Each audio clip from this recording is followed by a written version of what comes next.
سورۃ الفتح. تمہیدی باتیں میں پہلے عرض کر چکا ہوں. یہ سورہ مبارکہ نازل ہوئی ہے صلح حدیبیہ کے بعد. اس کی جو تاریخی پس منظر ہے صرف یہ چند جملے کفایت کریں گے. سن 5 میں غزوہ احزاب کے بعد یہ حضور نے صحابہ سے کہہ دیا تھا کہ اب قریش میں وہ دم نہیں رہا کہ اب دوبارہ وہ تم پر چڑھ کر آئیں اور حملہ کریں. لن تغزوکم قریش بعد عامکم ھذا ولکنکم تغزونہم. اب انیشیٹو تمہاری طرف سے ہوگا. وہ انیشیٹو حضور نے لیا ہے سن 6 میں.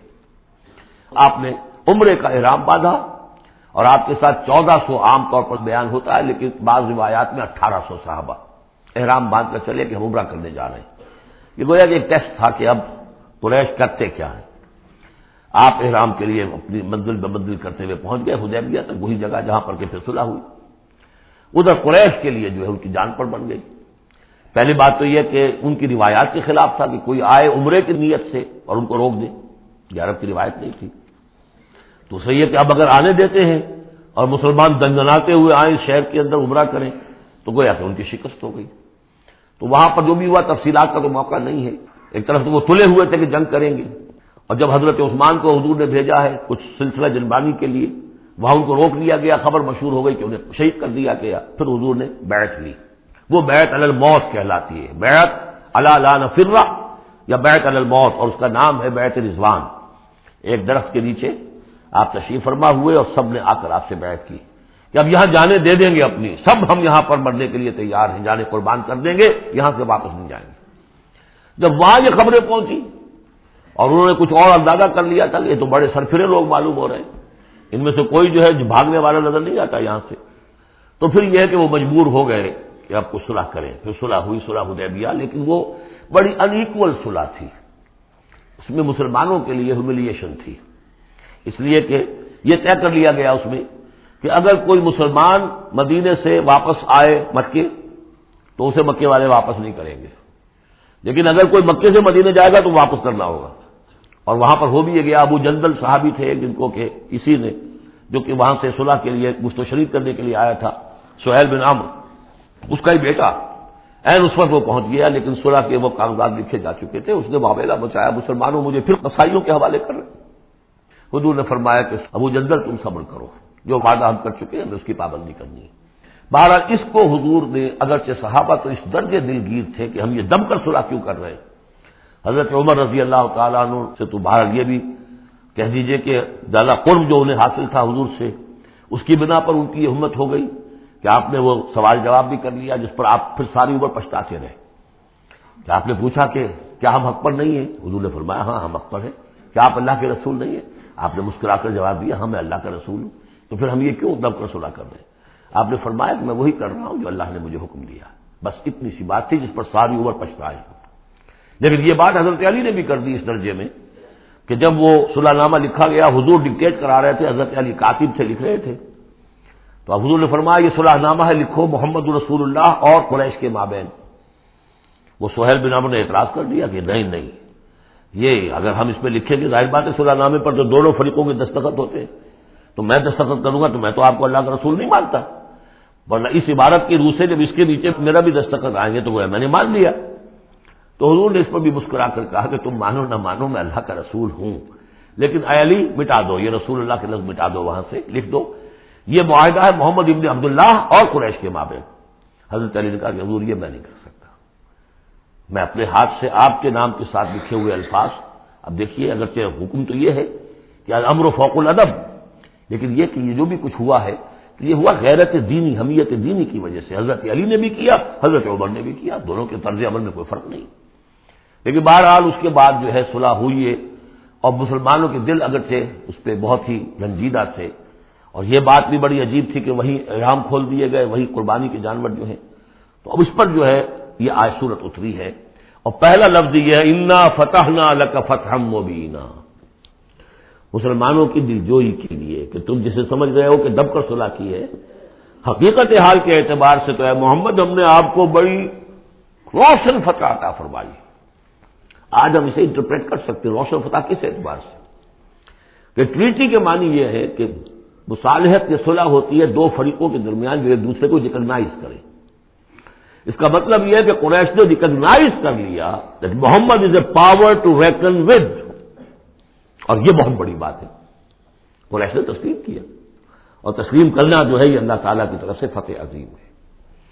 انا فتحنا لک فتحا مبینا لیغفر لک اللہ ما تقدم من ذنبک وما تاخر۔ اب دیکھیے یہ ذنب کا لفظ یہاں پھر دوبارہ آ گیا، تاکہ اللہ تعالیٰ بخش دے آپ کو جو پچھلے ہوئی آپ کی کوئی کوتاہیاں یا گناہ، یا جو بعد میں ہوئی۔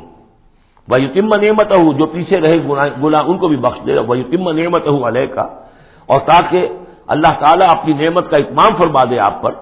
وَيَهْدِيَكَ صِرَاطًا مُسْتَقِيمًا، اور آپ کو ہدایت دے سیدھے راہ کی طرف۔ اب یہ ہے پھر ایک اشکال پیدا ہوتا ہے کہ حضور صلی اللہ علیہ وسلم تو پہلے ہی سیدھی راہ پر ہیں، پھر یہ کہ تمام اہل ایمان حضور کے ساتھ سیدھی راہ پر چلے آ رہے ہیں، اور سیدھی راہ پر چلتے ہوئے اب اہل ایمان کو بھی، حضرت ابوبکر کو بھی آپ کے ساتھ چلتے ہوئے کتنے برس ہو گئے؟ 18 برس ہو گئے، تو اب ان کے معنی کیا ہو گئے؟ تو اس پہ بہت سی بحثیں ہیں، یہ تو اب میں تفصیل میں نہیں جا سکتا۔ میری توجہ وہی ہے جو میں اس سے پہلے سورہ محمد میں کر چکا ہوں ضم کی، کہ یہ جو جد و جہد ہوئی ہے اس میں اگر کہیں کوئی خامی کوتاہی کسی کی طرف سے ہوئی ہے، چاہے وہ کسی اور مسلمان کی طرف سے ہوئی ہے، صاحب ایمان کی طرف سے ہوئی ہے، غلطی ہوئی ہے، خطا ہوئی ہے، ان سب کی اب اللہ تعالیٰ تلافی فرما دے گا۔ یہ فتح مبین جو ہے وہ ان سب کو کور کر جائے گی، اور یہدیہ کا صراط مستقیم، اب آپ کی یہ جوہر بالکل سیدھی تیر کی طرح اپنے ہدف کی طرف بڑھے گی۔ اب اس میں کوئی جو ہے تزلزل نہیں ہوگا، بلکہ آپ کی یہ جد و جہد، اللہ کے دین کی اقامت کی جد و جہد اور اللہ کی حکومت قائم کرنے کی جد و جہد جو ہے سیدھی اپنے ہدف کی طرف بڑھتی چلی جائے گی۔ چنانچہ یتم نعمتہ، وہ تو ہم پڑھ چکے ہیں، الیوم اکملت لکم دینکم واتممت علیکم نعمتی ورضیت لکم الاسلام دینا۔ تو دین کا اتمام ایک تو اس شکل میں کہ قرآن میں دین مکمل ہو جائے، شریعت پوری ہو گئی، لیکن اس سے تکمیل نہیں ہوتی اس معنی میں جب تک اس کی ایک عملی ڈیمانسٹریشن بھی مکمل نہ ہو۔ عملی ڈیمانسٹریشن مکمل ہوتی ہے جب اللہ کی حکومت بالفعل قائم ہو جائے۔ تو اتمام نعمت جو ہے وہ صرف کتاب کے اندر اس شریعت کا پورا بیان ہو جانا اور نظام کا آ جانا، اس سے وہ اتمام تمام و کمال نہیں ہوتا جب تک کہ اس کا ایک نمونہ جو ہے، اس کی ایک صورت لوگوں کے سامنے نہ آ جائے، آئیڈیل فارم اس کی جو ہے وہ سامنے نہ آ جائے، اس کا نمونہ سامنے آ جائے۔ تو اس کے لیے ضروری ہے کہ اب یہ جد و جہد آپ کی جو ہے سیدھی اب تیز رفتاری کے ساتھ اپنے اصل ہدف یعنی اظہار دین لیظہرہ علی الدین کلہ، اور یہ آیت آ جائے گی اس سورہ مبارکہ کے آخر میں بھی کہ ہم نے بھیجا ہی آپ کو ہے محمد اس لیے ہے کہ آپ اللہ کے دین کو غالب کریں۔ تو وہ اللہ کے دین کے غلبے کی جد و جہد اب تیر کی طرح سیدھی جائے گی۔ اللہ نے ساری اگلی پچھلی اگر کوئی اس میں کمیاں کوتاہیاں رہ گئی ہیں کسی کی طرف سے آپ کے ساتھیوں میں سے، ان سب کی تلافی کے لیے یہ فتح مبین آپ کو عطا کر دی۔ وَيَنْصُرُكَ اللَّهُ نَصْرًا عَزِيزًا، اور اللہ آپ کی مدد کرے گا ایسی مدد کہ جس کے لیے کوئی شکست نہ ہو، بڑی زبردست مدد۔ هُوَ الَّذِي أَنزَلَ السَّكِينَةَ فِي قُلُوبِ الْمُؤْمِنِينَ لِيَزْدَادُوا إِيمَانًا مَعَ إِيمَانِهِمْ، وہی ہے کہ جس نے اہل ایمان کے دلوں میں سکینت نازل کر دی تاکہ ان کے ایمان میں اور اضافہ ہو جائے، تاکہ وہ اور اضافہ کر لیں اپنے ایمان میں، جتنا ایمان ہے اس سے اور بڑھ کر۔ وَلِلَّهِ جُنُودُ السَّمَاوَاتِ وَالْأَرْضِ، اب ظاہر بات ہے کہ اس میں ایک تو کیفیت یہ تھی کہ جو انہیں سکون حاصل تھا کہ وہ تیار تھے سب اپنی جانیں دینے کے لیے، اس کے لیے بھی ایک سکون قلب کے اندر اللہ تعالیٰ نے ان کے پیدا کیا تھا، تبھی تو وہ اس کے لیے آمادہ ہوئے۔ پھر یہ کہ ان کے اندر نظم اور ضبط کا یہ عالم کہ کوئی ایک شخص بھی حق میں نہیں تھا کہ یہ صلح یہاں اس وقت ہو، لیکن محمد رسول اللہ ان کی اطاعت اس کا سب سے بڑا ٹیسٹ وہاں ہوا ہے۔ اور یہ بات جو میں کہہ رہا ہوں شاید بعض حضرات کو عجیب لگی، کوئی ایک شخص بھی نہیں تھا اس کے حق میں۔ اس کی دلیل کیا ہے؟ اس کی دلیل یہ ہے کہ جب حضور نے جب صلح ہو گئی مکمل، آپ نے فرمایا مسلمان اٹھو، احرام کھول دو اور یہی قربانیاں دے دو۔ کوئی نہیں اٹھا، ایک بھی نہیں اٹھا۔ دوسری مرتبہ کہا آپ نے اٹھو بھائی، اب ہو گیا بات، بس جو ہو گئی ہوگی، اب یہی احرام کھول دو، کوئی نہیں اٹھا۔ تیسری دفعہ کوئی نہیں اٹھا۔ آپ دلگیر ہو کر، دل گرفتہ ہو کر اپنے خیمے میں چلے گئے۔ ام سلمہ رضی اللہ تعالیٰ عنہ ام المومنین آپ کے ساتھ تھی، ان سے جا کر کہا میں نے 3 مرتبہ مسلمانوں سے کہا ہے کہ اٹھو اور احرام کھول دو، کوئی نہیں اٹھ رہا۔ انہوں نے کہا، مشورہ دیا کہ آپ کسی سے کچھ نہ کہیں، اپنی زبان سے کچھ نہ کہیں، آپ اپنا احرام کھول دیجیے۔ بس آپ آئے باہر، آپ نے قربانی دی، احرام کھول دیا، اس پر اب سب اٹھ گئے۔ یعنی اصل میں وہ سب کے سب منتظر تھے کہ کیا حضور ہمارا امتحان لے رہے ہیں، یہ کوئی ٹیسٹ ہو رہا ہے، کیا ہو رہا ہے، یا حالت منتظر شاید کوئی نئی صورت پیدا ہو جائے، شاید حالات بدل جائیں۔ لیکن ان کے لیے یہ بڑی انہونی سی بات تھی کہ عمرے کی نیت کر کے ہم نے احرام باندھا ہوا، یہاں کیسے کھول دے رہا ہوں؟ لیکن بہرحال وہ صرف ایک توقف جو تھا وہ اسی درجے میں تھا کہ شاید کوئی نئی صورت پیدا ہو جائے، لیکن اس سے ظاہر ہو رہا ہے کہ سب کے دل جو ہے وہ اس صلح کے حق میں نہیں تھے، وہ تو چاہ رہے تھے کہ اب ہمیں موقع ملے اور ہم یہاں جنگ ہو اور اللہ کے دین کو ہم غالب کریں۔ هو الذي انزل السکینۃ فی قلوب المؤمنین لیزدادوا ایمانا مع ایمانہم وللہ جنود السماوات والارض، اور تمام آسمانوں اور زمین کے لشکر تو اللہ ہی کے ہیں۔ وکان اللہ علیما حکیما، اللہ سب کو جاننے والا اور کمال حکمت والا ہے۔ لیدخل المؤمنین والمؤمنات جنات تجری من تحتها الانہار خالدین فیہا، تاکہ وہ داخل کرے اہل ایمان مردوں اور عورتوں کو ان باغات میں جن کے دامن میں ندیاں بہتی ہوں گی، جن میں وہ ہمیشہ ہمیشہ رہیں گے۔ وَيُكَفِّرْ عَنْهُمْ سَيِّئَاتِهِمْ، اور دور کر دے ان سے ان کی برائیوں کو۔ وَكَانَ ذَلِكَ عِندَ اللَّهِ فَوْزًا عَظِيمًا، اور یقیناً یہی شے ہے اللہ کے نزدیک بڑی کامیابی ہے۔ وَيُعَذِّبُ الْمُنَافِقِينَ وَالْمُنَافِقَاتِ وَالْمُشْرِكِينَ وَالْمُشْرِكَاتِ الظَّانِّينَ بِاللَّهِ ظَنَّ السَّوْءِ، یہ الفاظ بہت مشابہ ہیں سورہ احزاب کی آخری آیات کے، اور سورہ احزاب جو ہے آپ کو معلوم ہے سن 5 میں نازل ہوئی اور یہ سن 6 میں نازل ہو رہی ہے، تو زمانہ جو ہے قریب کا ہے۔ اور اللہ سزا دے اور عذاب دے منافق مردوں اور منافق عورتوں کو، اور مشرک مردوں اور مشرک عورتوں کو، کہ جو اللہ کے بارے میں بہت برے گمان رکھتے ہیں۔ علیہم دائرۃ السوء، اصل میں تو ان کے اوپر ہے مسلط برائی کا دائرہ۔ وغضب اللہ علیہم، اور اللہ غضبناک ہوا ہے ان پر۔ ولعنہم، اللہ نے ان پر لعنت فرمائی ہے۔ وعد لہم جہنم، اور ان کے لیے تیار کیا ہوا جہنم کو، وساعت مصیرا، اور وہ بہت بری جگہ ہے لوٹنے کی۔ وللہ جنود السماوات والارض، آسمانوں اور زمین کے لشکر کل کے کل اللہ ہی کے اختیار میں ہے۔ وکان اللہ عزیزا حکیما، اللہ زبردست ہے اور حکیم ہے۔ پہلے آیا تھا علیما حکیما، اب عزیزا حکیما۔ انا ارسلناک شاہدا ومبشرا ونذیرا، اے نبی ہم نے بھیجا ہے آپ کو شاہد بنا کر، وہی شاہد گواہی دینے والا۔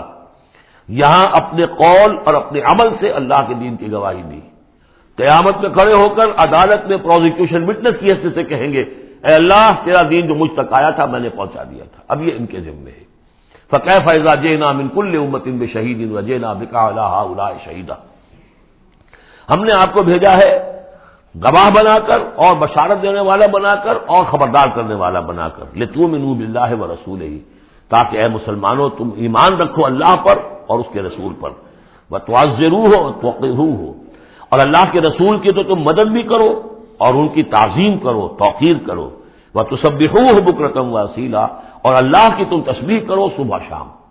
یہاں دیکھیں اس آیت میں لتؤمنوا باللہ ورسولہ، اللہ اور اس کے رسول دونوں پر ایمان رکھو، پھر رسول کے لیے وتعزروہ وتوقروہ، اور اللہ کے لیے وتسبحوہ بکرۃ واصیلا، اس کی تسبیح بیان کرو صبح شام۔ ان الذین یبایعونک انما یبایعون اللہ، یقیناً وہ لوگ جو اے نبی آپ سے بیعت کر رہے ہیں وہ حقیقت میں اللہ سے بیعت کر رہے ہیں۔ ید اللہ فوق ایدیہم، اللہ کا ہاتھ ان کے ہاتھوں کے اوپر ہے۔ فمن نکث فانما ینکث الی نفسہ، تو جو کوئی بھی اس بیعت کی خلاف ورزی کرے گا، اس کو توڑے گا، اس کا سارا وبال اسی کے اوپر ہوگا۔ ومن اوفی بما عاہد علیہ اللہ، اور جو پورا کر دے گا اس معاہدے کو جو اللہ سے کر رہا ہے، فسیؤتیہ اجرا عظیما، تو اللہ تعالیٰ اسے اجر عظیم عطا فرمائے گا۔ اس آیت کو اچھی طرح سمجھ لیجئے اور اس کا تعلق جوڑ لیجئے جو سورہ توبہ کی آیت نمبر 111 تھی۔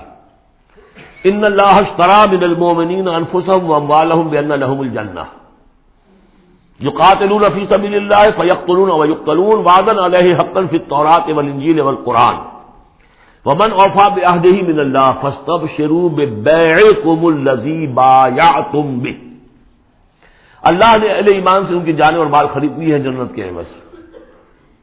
یہ جو خرید و فروخت ہو گئی ہے یہ بیع ہو گئی ہے، بیع و شرع ہو گئی ہے۔ فاستبشروا ببیعکم الذی بایعتم بہ، خوشیاں مناؤ، جشن مناؤ اس بیع پر، اس سودے پر جو تم نے کیا ہے، اس سے بہتر سودا کوئی نہیں۔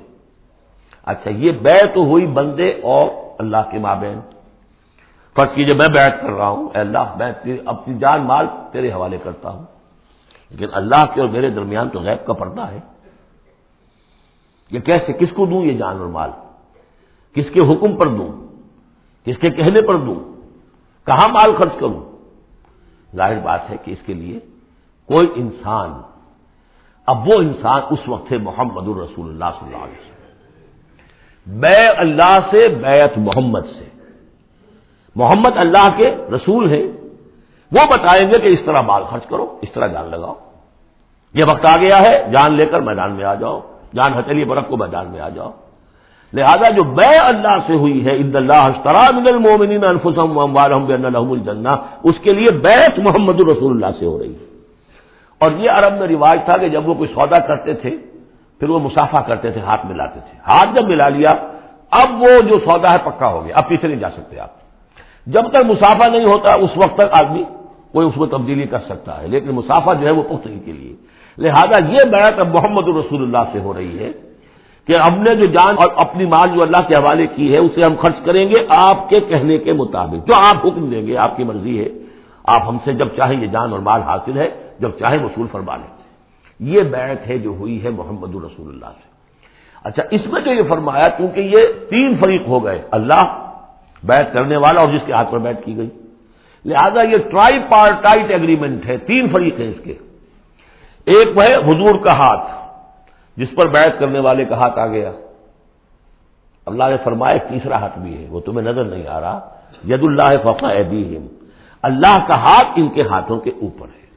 تو یہ تین ہاتھ ہیں در حقیقت اس بیعت کے اندر، اس بیعت کے اندر۔ ان الذین یبایعونک انما یبایعون اللہ، اصل میں تو بیعت، اور بیعت جو ہو رہی ہے تو اللہ سے ہو رہی ہے۔ فاستبشروا ببیعکم الذی بایعتم بہ، باب مفاعلہ کے اندر بھی وہ آ گیا، تم نے جو باہمی یہ کیا ہے بیع و شراء کا معاملہ، اس کو خوشیاں مناؤ، وہی باب مفاعلہ ہے، وہ یبایعونک، ان الذین یبایعونک، اے نبی جو آپ سے یہ بیعت کر رہے ہیں، انما یبایعون اللہ، وہ اللہ سے بیعت کر رہے ہیں۔ ید اللہ فوق ایدیہم، اللہ کا ہاتھ ان کے ہاتھوں کے اوپر ہے۔ فمن نکث فانما ینکث علی نفسہ، تو جو کوئی بھی اب اس سے روگردانی کرے گا، اسے توڑے گا، اس کی خلاف ورزی کرے گا، اس کا وبال اسی پر آئے گا، آپ پر اس کا کوئی الزام نہیں۔ ومن اوفی بما عہد علیہ اللہ فسیؤتی اجرا عظیما، اور جو بھی پورا کر دے گا جس کا کہ اس نے وعدہ اللہ سے کیا ہے، یہ معاہدہ اللہ سے ہوا جان اور مال کا۔ اسی لیے سورہ احزاب میں آپ نے پڑھا تھا نا، من المؤمنین رجال صدقوا ما عہدوا اللہ علیہ ومنہم من قضی نحبہ ومنہم من ینتظر، اہل ایمان میں وہ جوان مرد ہیں جنہوں نے اپنا جو عہد کیا تھا اللہ سے وہ پورا کر دکھایا، سچا کر دیا۔ ان میں سے وہ بھی ہیں جو اپنی نظر پیش کر چکے، اور وہ بھی ہے جو باقی منتظر ہیں ابھی کہ کب ہماری باری آئے۔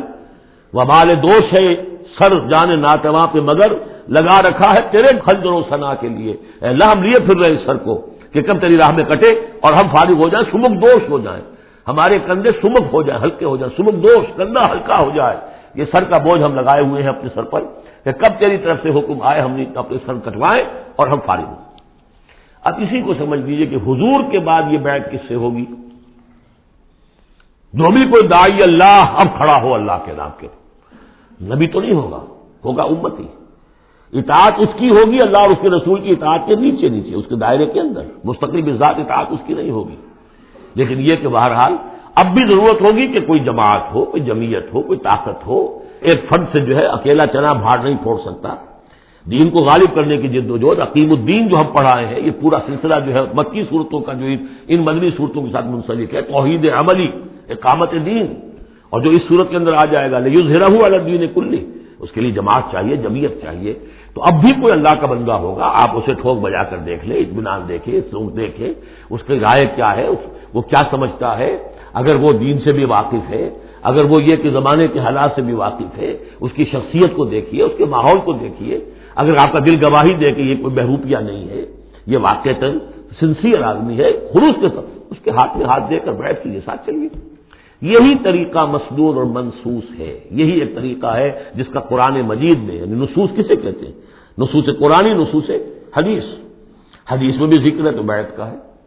باقی اور کوئی طریقہ جماعت سازی کا مسنون نہیں ہے، مباح وہ بھی ہے، جو بھی طریقہ اختیار کر لیا مباح ہے، حرام نہیں ہے۔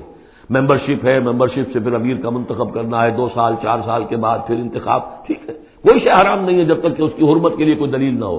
لیکن مسنون اور منصوص اور معصور، 3 الفاظ۔ نصوص قرآن و سنت میں جس کا تذکرہ ہے وہ بیعت ہے۔ جو مسنون ہے پوری زندگی حضور کی جو ہے اس میں کتنی بیعتیں ہوئی ہیں، بیعت عقبہ اولیٰ، بیعت عقبہ ثانیہ، بیعت رضوان، اور پھر یہ کہ نحن الذین بایعوا محمدا علی الجہاد ما بقینا ابدا۔ جب غزوہ احزاب میں جب وہ خندق کھودی جا رہی تھی تو یہ شعر پڑھ رہے تھے صحابہ کرام، ہم ہیں وہ لوگ کہ جنہوں نے محمد سے بیعت کی ہے جہاد کی، اب یہ جہاد جاری رہے گا جب تک جان میں جان ہے۔ یہ ہے ساری زندگی میں آپ کی بیعت کا نظام تھا. اس کے بعد خلافت ہوئی تو بیعت پر ہوئی. حضرت ابو بکر سے بیعت، عمر سے بیعت، مشورہ علیحدہ بات ہے. جب طے ہو گیا کہ اب یہ ہو گیا تو بیعت. پھر خلافت میں کچھ غلط رخ پیدا ہو رہا تھا.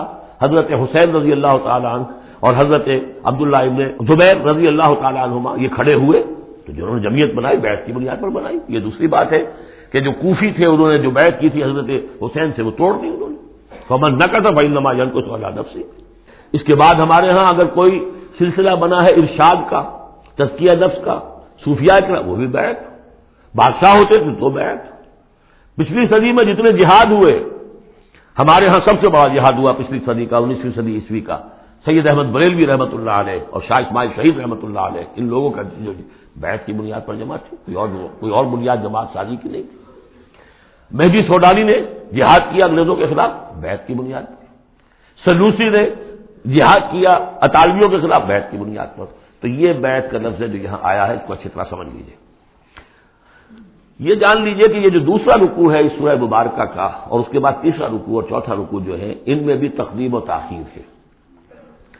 یہ جو پہلے رکوع کا مضمون ہے یہ جا کر ملے گا اب تیسرے کے ساتھ، اور بعد میں یہ نازل ہوا ہے کہ یہ جو دوسرے رکوع میں آیتیں آ رہی ہیں. سیقول لک المخلفون من الاعراب شغلتنا اموالنا واہلونا. جب حضور واپس پہنچ گئے اور یہ غزوہ جو بیعت رضوان ہو گئی اور پھر صلح حدیبیہ ہو گئی، پھر آپ واپس پہنچے تو جاتے ہوئے گویا کہ ان سے کہا جا رہا ہے حضور سے، جیسے کہ غزوہ تبوک سے واپسی پر جو آیات نازل ہوئی وہ ہم سورہ توبہ میں پڑھ چکے ہیں. ان قریب کہیں گے وہ لوگ کہ جو پیچھے رہ جانے والے تھے، من الاعراب، اعراب میں سے، شغلتنا اموالنا واہلونا. حضور نے عام اعلان کروایا تھا، فرض نہیں تھا، سب کے لیے لازم نہیں تھا. عمرے کے لیے چلنے کے لیے کہا تھا چلے، جتنے لوگ چل سکتے ہیں چلے. تو اب آئیں گے یہ وہ اعراب جو ہے بادیہ نشین، اور وہ کہیں گے حضور ہم مشغول رہے اپنے اموال میں، اپنے ڈھور ڈنگر کی دیکھ بھال میں، اپنے اہل و عیال میں، ہم آپ کے ساتھ نہیں جا سکے، فاستغفر لنا، تو ہمارے لیے استغفار کیجیے. یقولون بألسنتہم ما لیس فی قلوبہم. یہ لوگ اپنے منہ سے وہ کچھ کہہ رہے ہیں اپنی زبانوں سے، ان کے دلوں میں نہیں ہے، دلوں میں کچھ اور ہے. یہ منافقوں کا تذکرہ ہو رہا ہے اعراب میں سے. قل فمن یملک لکم من اللہ شیئا ان اراد بکم ضرا او اراد بکم نفعا. ان سے کہیے کہ اگر اللہ تعالیٰ نے تمہارے لیے کوئی بھی اگر ضرر کا فیصلہ کیا تھا تو، اور اگر خیر کا فیصلہ کیا تھا تو کون سی چیز روک سکتی ہے؟ من یملک لکم من اللہ شیئا، کون ہے وہ کہ جو اختیار رکھتا ہو تمہارے بارے میں اللہ کی طرف سے کچھ بھی، اگر اس نے ارادہ کیا ہو ضرر کا. یعنی اگر کوئی خرابی ہونی تھی تو کیا تمہارے یہاں ہونے کی وجہ سے رک جانی تھی؟ یا اگر خیر کوئی آنا تھا تو تمہاری غیر موجودگی میں نہیں آ سکتا تھا؟ یعنی پیچھے رہ جانا کیا معنی دار، کیوں رہ گئے؟ اگر کوئی خیر آنا تھا وہ تمہاری غیر موجودگی میں بھی آ سکتا ہے، کوئی شر آنا تھا وہ تمہاری موجودگی میں بھی آ سکتا ہے. تو جب تمہاری موجودگی اور ناموجودگی اللہ کے اعتبار سے تو بالکل برابر ہے، تو تمہارا یہ بہانہ تراشنا جو ہے یہ صحیح نہیں ہے. بل کان اللہ بما تعملون خبیرا، بلکہ تم جو کچھ کرتے رہے ہو اللہ اس سے باخبر ہے. وہ کیا ہے؟ اب ان کے دل کی بات اللہ تعالیٰ، ان کے دل میں جو چور تھا. بل ظننتم، تمہیں یہ گمان ہو گیا تھا، ان لن ينقلب الرسول والمؤمنون الى اهلهم ابدا. ان کو یہ گمان ہوا کہ ان کا تو معلوم ہوتا ہے کہ واقعتاً کوئی دماغ خراب ہو گیا مسلمانوں کا، قریش پر چڑھائی کر کے جا رہے ہیں. قریش، یہ تو سمجھیے کہ ان کے لیے ابھی تک عرب میں جو ان کی حیثیت تھی قریش کی، وہ سمجھتے تھے کہ اب تو یہ موت کے منہ میں جا رہے ہیں، اب یہ واپس ان میں سے کوئی آنے والا نہیں ہے. بل ظننتم، تم نے یہ گمان کیا تھا، ان لن ينقلب الرسول والمؤمنون الى اهلهم ابدا، کہ اب واپس آئیں گے ہی نہیں رسول اور اہل ایمان اپنے گھر والوں کی طرف. وزین ذلک فی قلوبکم، اور یہ تمہارے دلوں میں کھما دی گئی بات. وظننتم ظن السوء، اور تم نے بہت برا گمان کیا. وکنتم قوما بورا، اور تم ہو ہی تباہ ہونے والے لوگ. یہ منافقین اعراب کا تذکرہ. اور یہ کب ہو رہا ہے؟ سن 6 میں. سن 2 کے اندر جو معاملہ تھا وہ بھی ہم دیکھ چکے ہیں، وہ جو سورہ محمد کے اندر آیا معاملہ، جبکہ ابھی یہ مرحلہ شروع ہو رہا تھا، ابھی قتال کا سلسلہ شروع ہونے والا تھا. اس وقت بھی ان کے دلوں میں صلح جوئی، امن سے کام کرو، صلح سے کام کرو، یہ خام خواہ جو ہے یہ اس طرح کی مہم جوئی مناسب نہیں ہے. اس وقت ان کا یہ خیال تھا. وَمَن لَّمْ يُؤْمِن بِاللَّهِ وَرَسُولِهِ فَإِنَّا أَعْتَدْنَا لِلْكَافِرِينَ سَعِيرًا. اور جو کوئی اللہ اور اس کے رسول پر ایمان نہ رکھے تو اللہ تعالیٰ نے ایسے کافروں کے لیے تو جہنم تیار کر رکھی ہے. وَلِلَّهِ مُلْكُ السَّمَاوَاتِ وَالْأَرْضِ يَغْفِرُ لِمَن يَشَاءُ. اور اللہ آسمان اور زمین کی بادشاہی اللہ ہی کے لیے ہے، وہ بخشتا ہے جس کو چاہتا ہے، وَيُعَذِّبُ مَن يَشَاءُ، اور عذاب دے گا جس کو چاہے گا، وَكَانَ اللَّهُ غَفُورًا رَحِيمًا، اور اللہ تعالیٰ غفور الرحیم ہے۔ سَيَقُولُ الْمُخَلَّفُونَ إِذَا انطَلَقْتُمْ إِلَىٰ مَغَانِمَ لِتَأْخُذُوهَا، اب یہ نوٹ کر لیجئے تاریخی اعتبار سے کہ اس کے فوراً بعد جو ہے اگلے ہی سال حضور نے، اب جب کہ قریش سے صلح ہو گئی تو آپ یکسو ہو گئے، ادھر سے کوئی حملہ اب نہیں ہوگا، تو آپ نے اپنی پوری طاقت لے کر خیبر پر حملہ کیا، جو گڑھ بن گیا تھا یہودیوں کا، جو بنو قینقاع اور بنو نذیر نکالے گئے تھے، جا کے وہیں آباد ہو گئے تھے، پہلے سے بھی وہاں پر وہ بڑا گڑھ تھا، ان کے بڑے قلعے تھے، بڑے یعنی فورٹیفائڈ، اور وہاں پر سارا وہ اب حضور نے ان کی جو ہے سرکوبی کی۔ جب حضور خیبر کی طرف جا رہے تھے، اب ان کا ہم بھی چلتے ہیں آپ کے ساتھ، اس لیے انہیں یقین تھا کہ فتح ہوگی اور مال غنیمت آتا آئے گا۔ سیقول المخلفون اذا انطلقتم الى مغانم، اور اے مسلمانوں جب تم اب جاؤ گے غنیمت حاصل کرنے کے لیے، یعنی اب جو غزوہ خیبر کی طرف جو پیش قدمی کرو گے، تو یہی لوگ جو پہلے پیچھے رہ گئے تھے وہ یہ کہیں گے ضرور نہ نتبعکم، ہم بھی آپ کے ساتھ چلیں، اجازت دیجیے۔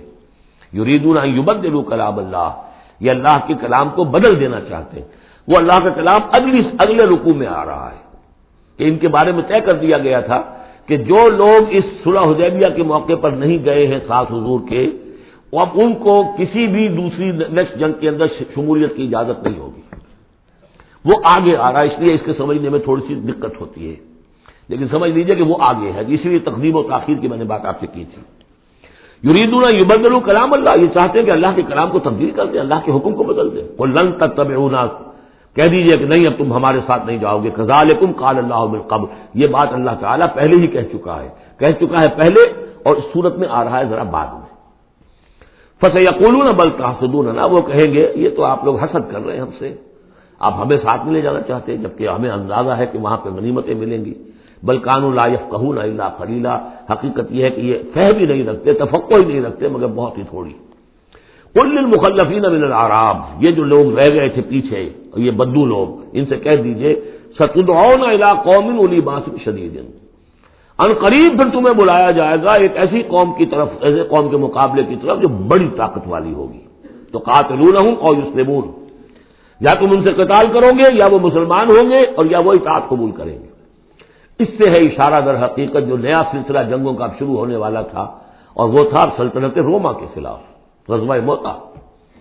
اب اندرون ملک عرب کا معاملہ جو تھا وہ ختم ہوا، اب تو اصل جو معاملہ پیش آنا ہے وہ انقلاب محمدی کا بین الاقوامی مرحلہ ہے، تصدیر الانقلاب، انقلاب کو اب آگے ایکسپورٹ کرنا ہے، اور اب ٹکراؤ ہونے والا ہے جس کی پیشگی خبر دی جا رہی ہے سلطنت روما کے ساتھ، جہاں سٹینڈنگ آرمیز تھی لاکھوں کی، جو رومن لیجنز مشہور ہیں تاریخ کے اندر، غرق آہن اور ٹرینڈ۔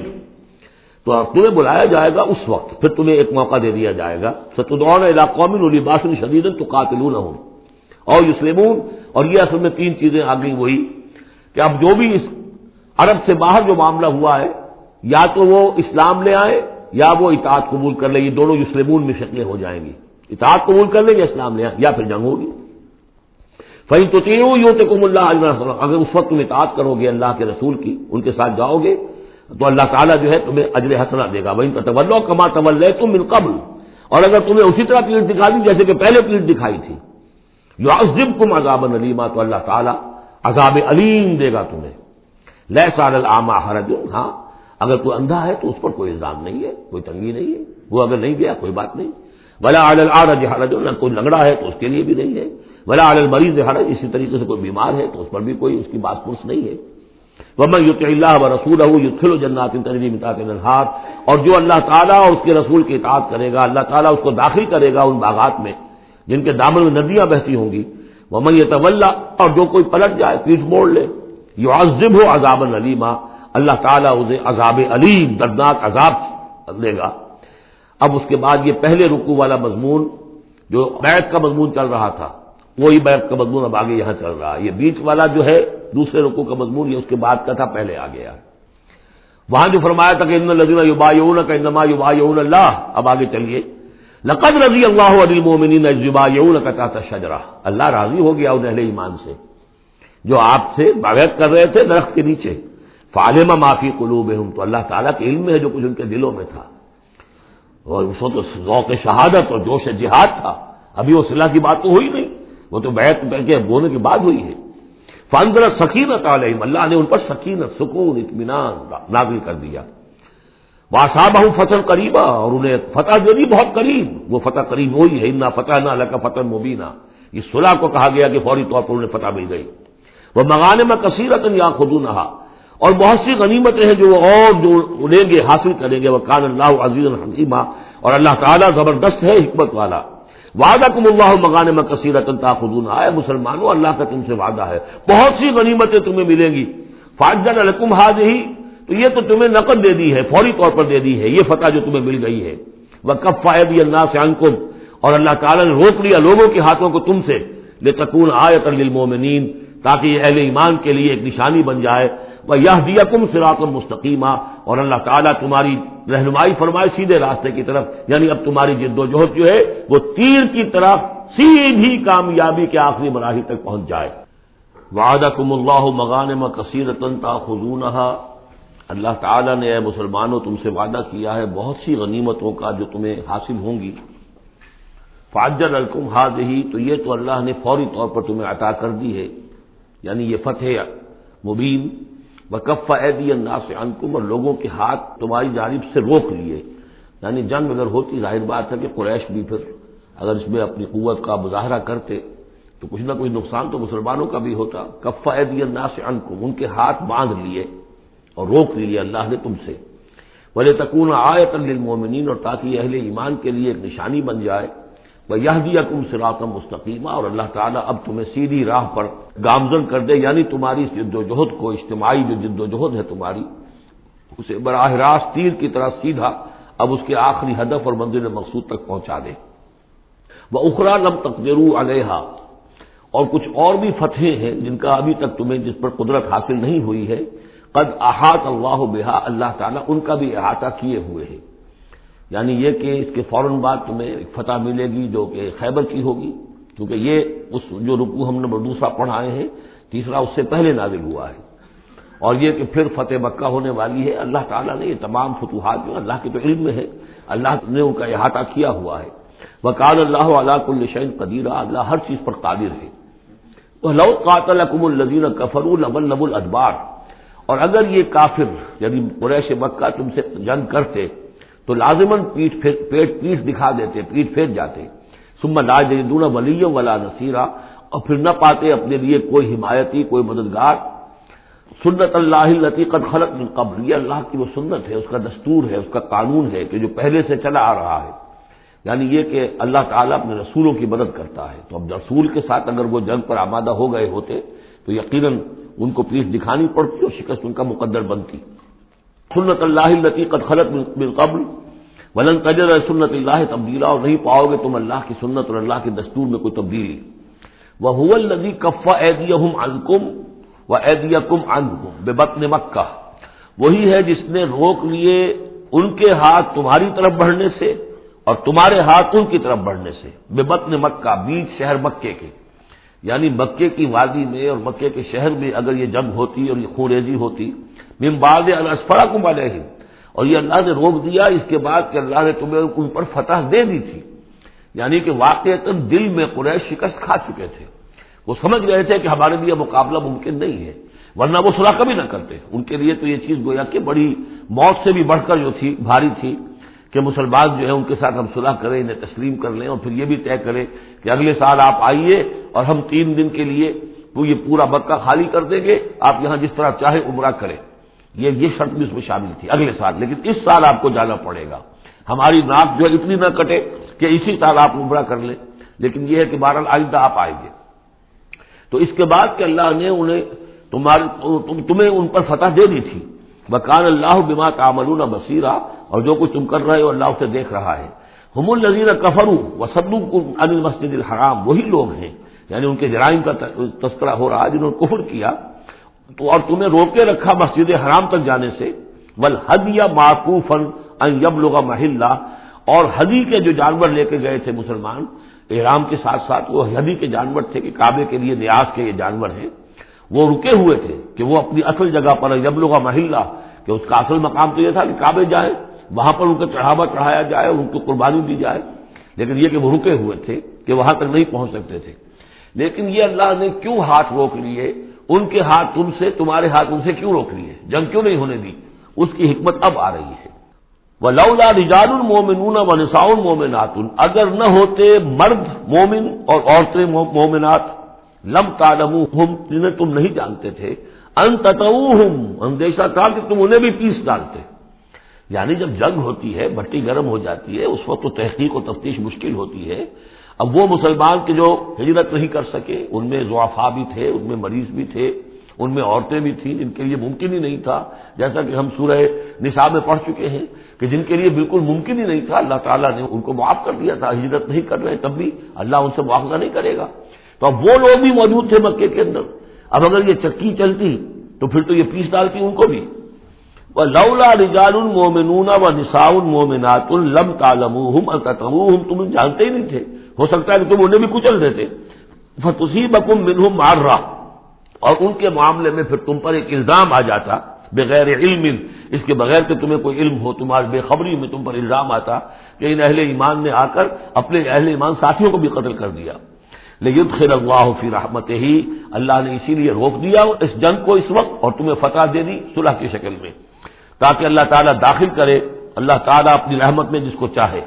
لو تزینوا لعذبنا الذین کفروا منهم عذابا الیما، اگر وہ علیحدہ ہو چکے ہوتے، یعنی مسلمان اہل ایمان مرد اور عورتیں جو ہیں جو ابھی تک مقیم ہیں یہاں پر، اگر وہ یہاں سے نکل چکے ہوتے، علیحدہ ہو چکے ہوتے، تو پھر باقی یہاں صرف کفار رہ گئے ہوتے، تو ہم اسی وقت لعذبنا الذین کفروا منهم عذابا الیما، تو ان کافروں کو ہم ابھی وہ بدترین عذاب کا مزہ چکھا دیتے۔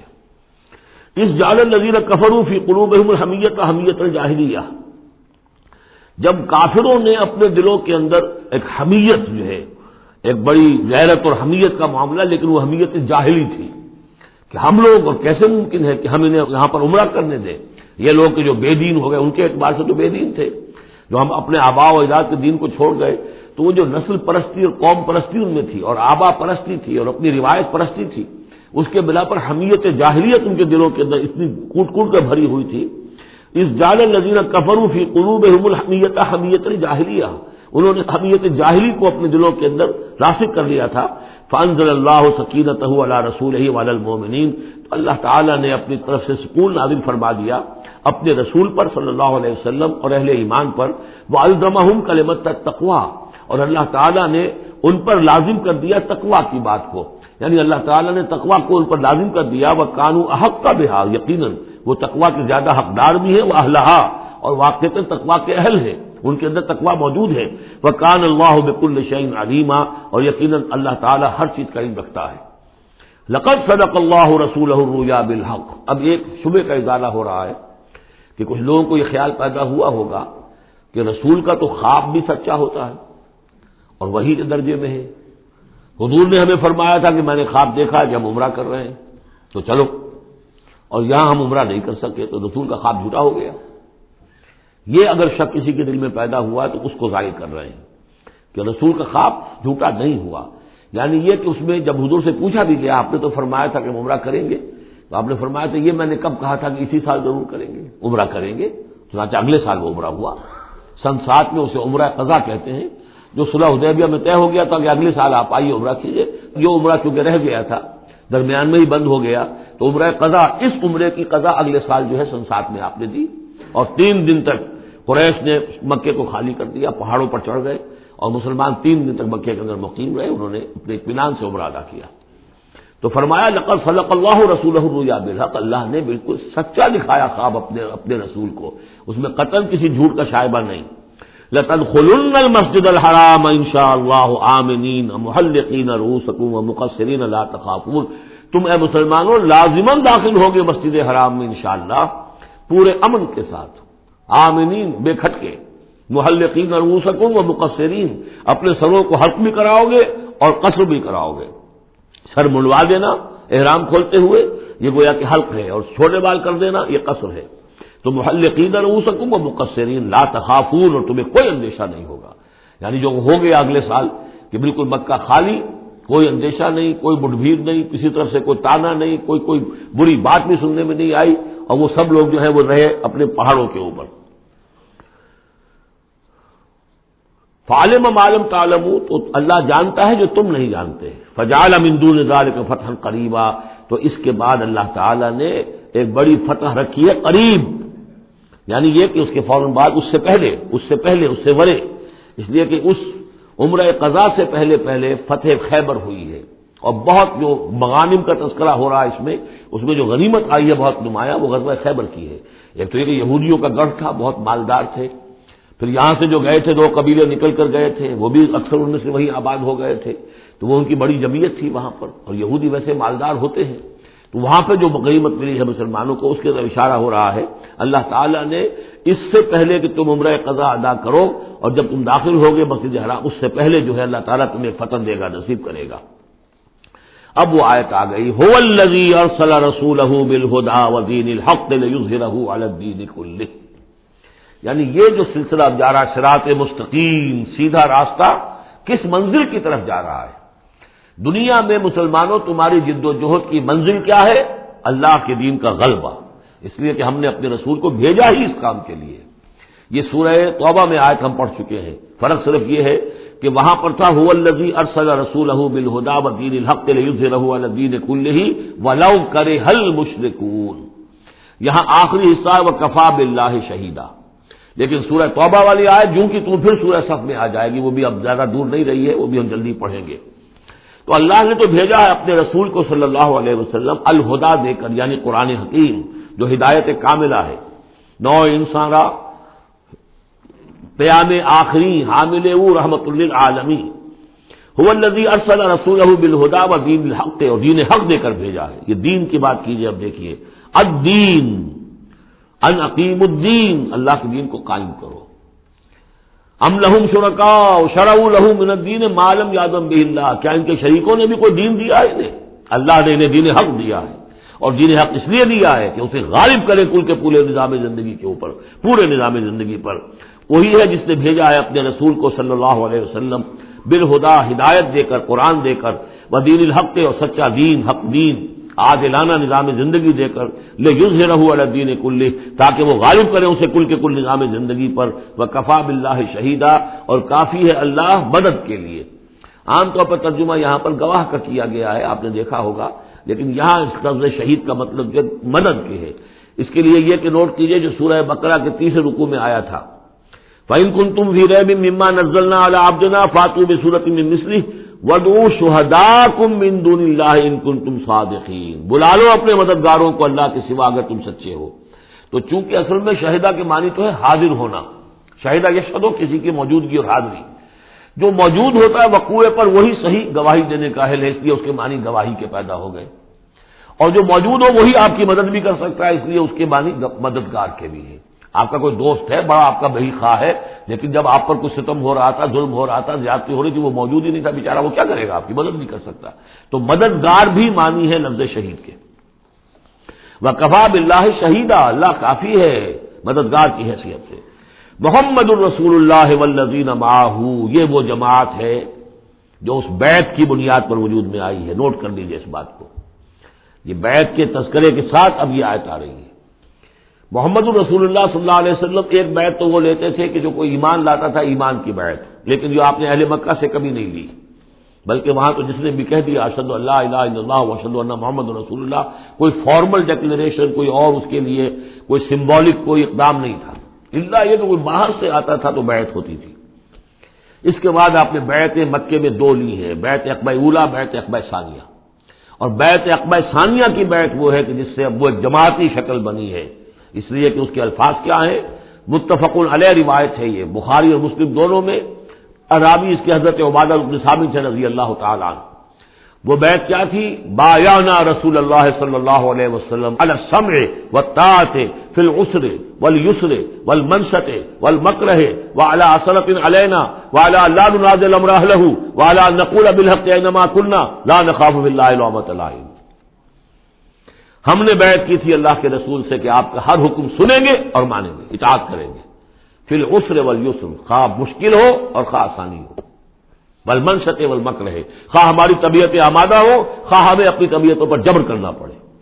وعلی اثرۃ علینا، خواہ ہم پر دوسروں کو ترجیح دی جائے، ہم کبھی نہیں کہیں گے کہ ہم آپ کے پرانے ساتھی ہیں، آپ نے بالکل ایک نووارث کو ہمارے اوپر امیر کیسے مقرر کر دیا، نہیں، اٹس یور پریروگیٹو، یہ آپ کا اختیار ہوگا، جس کو آپ چاہیں امیر بنائیں۔ وعلی اللہ ننازل امرہ لہ، جنہیں آپ والی امر بنا دیں گے، امیر بنا دیں گے، ان سے بھی ہم جھگڑیں گے نہیں، ان سے تعاون کریں گے، ان کی اطاعت کریں گے۔ جیسے کہ ایک اور حدیث میں حضور نے فرمایا، من اطاعنی فقد اطاع اللہ ومن عصانی فقد عصی اللہ، جس نے میری اطاعت کی اس نے اللہ کی اطاعت کی، اور جس نے میری نافرمانی کی اس نے اللہ کی نافرمانی کی۔ ومن اطاع امیری فقد اطاعنی، جس نے میرے مقرر کردہ امیر کی اطاعت کی اس نے میری اطاعت کی۔ ومن اطاع امیری فقد ومن عصی امیری فقد عصانی، جس نے میرے مقرر کردہ امیر کی نافرمانی کی اس نے میری نافرمانی کی۔ اب ظاہر بات ہے جب جماعتی زندگی ہوتی ہے تو ایک ہی امیر نہیں ہوتا، اب ایک فوج ہے، ایک سپہ سالار ہے، لیکن اور چھوٹے چھوٹے جو اس کے حصے ہیں، میمنہ پر کوئی اور ہے، میسرہ پر کوئی اور ہے، اب قلب پر کوئی اور ہے، چھوٹے چھوٹے کمانڈرز بھی تو ہیں، چھوٹی سی کمپنی ہے، پلاٹون ہے، پھر بٹالین ہے، بٹالین سے اوپر پھر ریجیمنٹ ہے، ہر جگہ پر جو ہے اس کے جو آفیسرز موجود ہیں، جو کمانڈرز موجود ہیں، ان سب کا سلسلے وار سب و طاعت کا نظام اگر نہیں ہوگا تو وہ فوج کہاں ہوئی؟ اس طرح جماعت ہے، ایک پورے ملک کے اندر جماعت ہے، اس کا امیر ہے، تو اس کے کئی صوبائی اس کی شاخیں اس کے امیر ہیں، تو یہ تو نظام اس طرح چلے گا۔ تو یہاں پر وعلی ان نقول بالحق اینما کنا، اور آخری بات جو تھی اس بیعت کے اندر کہ ہم جہاں کہیں بھی ہوں گے حق بات ضرور کہیں گے، مشورہ مانگا جائے گا مشورہ دیں گے، we will not hold back over opinions, ہم اپنی رائے دیں گے، حق بات کہیں گے جہاں کہیں ہوں گے، لیکن اس کے بعد جو فیصلہ ہوگا فیضا عذاب الامر، جیسا کہ ہم پڑھ چکے ہیں، جب فیصلہ ہو جائے تو پھر یہ کہ اللہ اور اس کے رسول کی اطاعت لازم ہے۔ تو فرمایا یہ محمد رسول اللہ والذین معہ کی جو جماعت بنی ہے اس شکل میں، اس قتال کے مرحلے کے شروع ہونے سے پہلے منہج انقلاب نبوی میں اقدام کا مرحلہ جب آیا ہے، پیسو ریزسٹنس جب ایکٹیو ریزسٹنس میں چینج ہو رہی ہے، تو اب وہ ایک نظم جماعت کی شکل ہے، اور وہ بیعت عقبہ ثانیہ کی بنیاد پر وجود میں آیا۔ محمد رسول اللہ والذین معہ اشداء علی الکفار رحماء بینہم، اللہ کے رسول، یہ اس میں دو طرح ترجمے اس کے کیے جاتے ہیں، محمد اللہ کے رسول ہیں، یہ ایک جملہ پورا ہو گیا، والذین معہ اشداء علی الکفار رحماء بینہم، اور جو ان کے ساتھ ہیں وہ کافروں پر بہت بھاری ہے اور آپس میں بہت رحم دل ہے۔ اور ایک ترجمہ یہ بھی ہے کہ محمد رسول اللہ والذین معہ، یہ سب مل کر مبتدا بنی، اللہ کے رسول محمد اور جو ان کے ساتھ ہیں ان سب کی شان یہ ہے کہ اشداء علی الکفار رحماء بینہم، وہ کفار کے حق میں بڑے سخت ہیں لیکن آپس میں بہت رحم دل ہے، رحیم ہے، شفیق ہے۔ یہ ہم پڑھ چکے ہیں سورہ مائدہ میں بھی، اذلۃ علی المؤمنین اعزۃ علی الکافرین، اہل ایمان کے حق میں وہ بہت ہی نرم خو ہو، حلقہ یاراں تو بریشم کی طرح نرم، رزم حق و باطل ہو تو فولاد ہے مومن۔ یہ شان جو ہے بندہ مومن کی قرآن مجید میں دو جگہ آئی ہے۔ تراہم رکعا سجدا یبتغون فضلا من اللہ ورضوانا، تم دیکھو گے ان کو کبھی سجدے میں گرے ہوئے ہوں گے اور کبھی رکوع کر رہے ہوں گے، وہ اپنے رب کے فضل کے متلاشی رہتے ہیں ہر دم ہر آن، اور اللہ کی رضا چاہتے ہیں۔ سیماہم فی وجوہہم من اثر السجود، اور ان کی جو نشانی ہے وہ ان کے چہروں میں جو اثرات پیدا ہوتے ہیں سجدے سے۔ سجدے سے عام طور پر تو خیال یہ ہوتا ہے کہ یہی جو گھٹا پڑ جاتا ہے یہی سجدے کا نشان ہے، لیکن اس کے علاوہ بھی نمازیوں کے چہرے میں ان کی نماز کی ایک کیفیت ہوتی ہے، نورانیت ہوتی ہے کہ جو ان کے چہروں کے اندر موجود ہوتی ہے۔ ذالک مثلہم فی التوراۃ، یہ ہے ان کی مثال اور تمثیل جو تورات میں آئی تھی، وہ مثلہم فی الانجیل، اور انجیل میں جو ان کی مثال دی گئی تھی وہ یہ ہے کزرع اخرج شطأہ، جیسے ایک کھیتی وہ اپنا پٹھا نکالتی ہے، فآزرہ، پھر اسے گاڑھا کرتی ہے، فاستغلظ، اور فاستوى، اس کو مضبوط کرتی ہے اور پھر اسے گاڑھا کرتی ہے، فاستوى علی سوقہ، پھر اپنی نال پر کھڑی ہو جاتی ہے۔ چھوٹی سی کوئی کوپل پھوٹتی ہے، پھر وہ بڑھتی ہے، نرم سی ہے، پھر ذرا اس کا جو تنا بنتا ہے وہ اس کے اوپر پھر کھڑی ہو جاتی ہے سیدھی۔ یہ جس طریقے سے درجہ بدرجہ یہ جو زراعت ہو رہی ہے، یہ کھیتی ہو رہی ہے، اس کا نتیجہ کیا نکلتا ہے؟ یعجب الزراع، جو زراعت کرنے والا ہے، جو کاشتکار ہے اسے بڑی بھلی لگتی ہے، آیا آج دیکھا اپنی کھیتی کو اپج آئی ہے، نکل آئی ہے، اس کے بعد یہ کہ بڑھ رہی ہے، پک رہی ہے، اب کھیتی لہرا رہی ہے، اس کے اوپر سٹے آ گئے ہیں۔ یعجب الزراع لیغیظ بہم الکفار، تاکہ اس سے دل جلے کافروں کا۔ اب یہاں اس سے واضح ہو گیا یہاں زراع کون ہے؟ یہ کھیتی صحابہ کرام کی کھیتی ہے جو پھل رہی ہے، پھول رہی ہے، اور اس کا کاشتکار کون ہے؟ محمد الرسول اللہ صلی اللہ علیہ وسلم۔ تب حضور کے ساتھ آپ کو معلوم ہے کہ جب انتقال ہوا ہے ابو طالب کا تو بمشکل 125 آدمی تھے، 150 آدمی تھے. آپ کی ایسی پوزیشن بھی نہیں تھی کہ اپنے بل پر مکے میں رہ سکتے، اسی لیے طائف گئے تھے. کوئی آلٹرنیٹ بیس مل جائے میں وہاں منتقل کر دوں اپنی اس دعوت کا اور اپنی اس تحریک کا مرکز. لیکن یہ کہ وہاں سے خالی ہاتھ آنا پڑا. تو ایک وہ دور تھا کہ جس میں پھر ایک مشرک کی امان لے کر مکے میں داخل ہو سکے، مطعم بن عدی کی. آج ایک دور یہ ہے کہ 1400 یا 1800 آدمی جو ہیں وہ بیعت موت کی ہے انہوں نے، اور ان کو اس پر جو ہے ملال ہے کہ دم کر صلح کیوں کی ہے. ان کی جو حمیت ایمانی ہے، غیرت ایمانی ہے، وہ ملال اس پر ہے. وہ جان بچنے کی کوئی خوشی نہیں ہے انہیں. وہ تو کہے کہ ہم نے دم کر کیوں صلح کرے، ہم اپنی جانیں دینے کے لیے تیار ہیں. کھیتی جو ہے اوپر چل رہی ہے. تو فرمایا کزرع اخرج شطأہ فآزرہ فاستغلظ فاستوى على سوقه يعجب الزراع ليغيظ بهم الكفار وعد الله الذين آمنوا وعملوا الصالحات منهم مغفرة واجرا عظيما. اللہ نے وعدہ کیا ہے ان لوگوں سے جو ایمان لائے اور نیک عمل کیے، ان میں سے جو واقعتاً جنہوں نے ایمان اور عمل صالح کا حق ادا کر دیا کہ ان کے لیے مغفرت بھی، اجر عظیم بھی ہے. یہاں جو مولانا عثمانی صاحب نے حاشیہ لکھا ہے مجھے بہت پسند آیا کہ اگرچہ حضور کے سارے ساتھی جو ہیں وہ سب کے سب وہی تھے کہ جو ایمان اور عمل صالح کا حق ادا کر چکے تھے، پھر بھی منہم کی ایک قید لگا کر گویا کہ ان کو یہ بات بتا دی گئی ہے کہ اصل معاملہ ہے کہ موت تک انسان قائم رہے اس پر، مبادا بعد میں کہیں کسی کے اندر کوئی تزلزل پیدا ہو جائے. ورنہ یہ کہ اگر کسی کو اس طرح کا یقین دلا دیا جائے تو اس سے تو یہ کہ پھر اطمینان پیدا ہو جائے گا. ہونا یہ چاہیے کہ آخری وقت تک ڈرتا رہے آدمی، بین الخوف والرجا کی کیفیت رہے کہ کہیں ایسا نہ ہو کہ میں پھر کہیں آج جس مقام پر اللہ نے مجھے پہنچا دیا ہے کہیں پاؤں پھسل جائے. مغفرت و اجر عظیم کا اللہ نے وعدہ فرمایا. بارک اللہ لی و لکم فی القرآن العظیم و نفعنی و ایاکم بالآیات و الذکر الحکیم.